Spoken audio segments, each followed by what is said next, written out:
بسم اللہ الرحمن الرحیم۔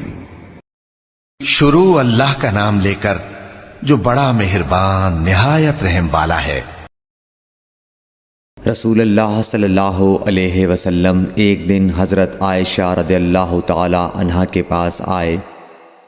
اس وقت ایک عورت حضرت عائشہ رضی اللہ تعالی عنہا کے پاس بیٹھی تھی۔ آپ صلی اللہ علیہ وسلم نے دریافت کیا، یہ کون ہے؟ عرض کیا، فلاں عورت، اور اس کی نماز کے اشتیاق اور پابندی کا ذکر کیا۔ آپ صلی اللہ علیہ وسلم نے فرمایا، ٹھہر جاؤ، سن لو کہ تم پر اتنا ہی عمل واجب ہے جتنے عمل کی تمہارے اندر طاقت ہے۔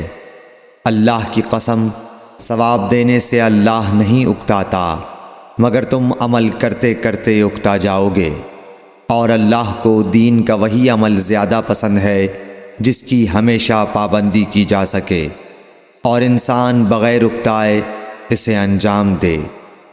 صحیح بخاری حدیث نمبر 43۔